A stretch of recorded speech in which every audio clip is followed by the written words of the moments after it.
আর্তনাদ আর হাহাকারে ভারী গাজার আকাশ।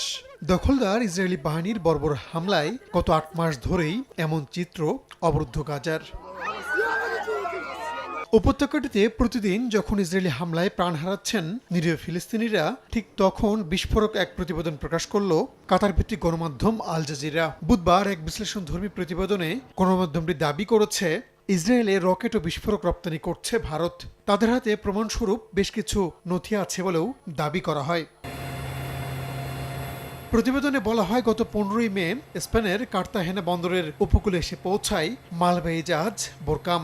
ভারতের চেন্নাই থেকে রওনা হওয়া জাহাজটির গন্তব্য ছিল ইসরায়েলের আশদাদ বন্দর, যা গাজা থেকে মাত্র 30 কিলোমিটার দূরে।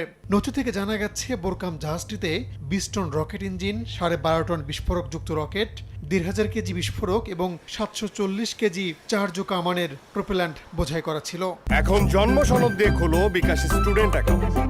নিজের বিকাশ নিজে কর।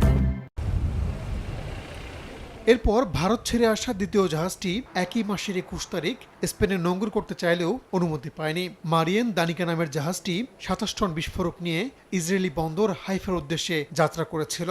এসব নথি বিবেচনায় নিয়ে গণমাধ্যমটি নিশ্চিত করেছে ভারত ইসরায়েলের কাছে অস্ত্র রপ্তানি করছে।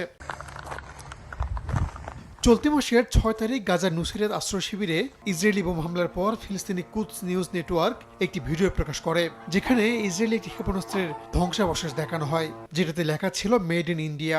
ভারতীয় প্রতিষ্ঠান প্রিমিয়ার এক্সপ্লোসিভ লিমিটেড বিস্ফোরকটি তৈরি করে। বিষয়টি নিশ্চিত হতে আল জাজিরার পক্ষ থেকে যোগাযোগের চেষ্টা করা হলেও কোনো সাড়া দেয়নি প্রতিষ্ঠানটি। শুধুমাত্র বিস্ফোরকই নয়, ইসরায়েলের কাছে ড্রোনও রপ্তানি করছে ভারত। এর সঙ্গে জড়িত আছে দেশটির শীর্ষ ব্যবসায়িক প্রতিষ্ঠান আদানি গ্রুপ। যদিও গ্রুপটির দাবি ড্রোন রপ্তানি করা হলেও তাতে কোনো মারণাস্ত্র সংযুক্ত করা নেই। ইসরায়েলের সঙ্গে সুসম্পর্ক বজায় রাখছে ভারত। অন্যদিকে গাজায় শান্তি ফিরিয়ে আনা ও যুদ্ধবিরতির আহ্বান জানিয়েছে দেশটি। প্রধানমন্ত্রী নরেন্দ্র মোদী, পররাষ্ট্রমন্ত্রী এস জয়শঙ্কর বারবার এই সংঘাতের অবসান হওয়া উচিত বলে মন্তব্য করেছেন।